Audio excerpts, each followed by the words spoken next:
How old are you എന്ന cinema ആദ്യമായി കാണുമ്പോൾ എനിക്ക് 24 വയസ്സായിരുന്നു.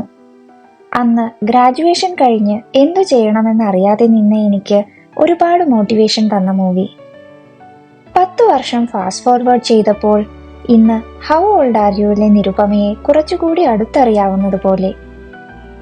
നരച്ചു തുടങ്ങിയ തലമുടി കളർ ചെയ്ത് മറയ്ക്കാനുള്ള തത്രപ്പാടിലും ഏജിങ്ങിന്റെ ലക്ഷണങ്ങൾ കണ്ടു തുടങ്ങുമ്പോൾ അവയെ അക്സെപ്റ്റ് ചെയ്യാനുള്ള മടിയിലും ആന്റി എന്ന വിളി കേൾക്കാനുള്ള പേടിയിലുമെല്ലാം 30കളിലെ ഇൻസെക്യൂരിറ്റീസ് നല്ലതുപോലെ മനസ്സിലാവുന്നു. നിരുപമയെ പോലെ ഒരു സെക്കൻഡ് ഇന്നിങ്സ് കൊതിച്ചുകൊണ്ടാവണം 2023 മാസ്റ്റേഴ്സ് പഠിക്കാൻ ഞാൻ ജപ്പാനിലേക്ക് വന്നതും. 20ഉം 22ഉം ഒക്കെ വയസ്സുള്ള ചെറിയ കുട്ടികളുടെ ഇടയിലേക്ക്. എന്റെ യൂണിവേഴ്സിറ്റിയിലെ ക്ലാസ്സുകളിലെ ഏറ്റവും പ്രായം കൂടിയ കുട്ടിയായി. ആദ്യമൊക്കെ ഒരു ചമ്മൽ തോന്നുമായിരുന്നു, പിന്നെ അങ്ങ് ശീലമായി. ഇപ്പോൾ ഞാൻ എന്റെ മാസ്റ്റേഴ്സ് ഡിഗ്രിയുടെ 2ാം വർഷത്തിലാണ്.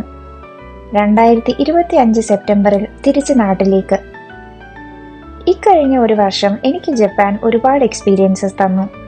പഠനത്തിൽ മാത്രമല്ല, ജീവിതശൈലിയിലും ചിന്താഗതിയിലും ഒക്കെ. തിരികെ പോകുന്നതിന് മുമ്പ് അവയെല്ലാം സ്വരുക്കൂട്ടി വെക്കുകയാണിവിടെ. കുട്ടിക്കാലത്ത് പുസ്തകത്താളുകളിൽ തൂവലുകൾ കളക്ട് ചെയ്തു വെച്ചതിന് ശേഷം അവയ്ക്ക് കുഞ്ഞുങ്ങൾ ഉണ്ടാകാൻ കൊതിക്കുന്നത് പോലെ ഈ ഓർമ്മകൾ ചിലപ്പോഴെന്നെ ജപ്പാനിലേക്ക് തിരികെ കൊണ്ടുവരുമെന്ന് 30കളിൽ ഞാൻ കൊതിക്കുന്നു.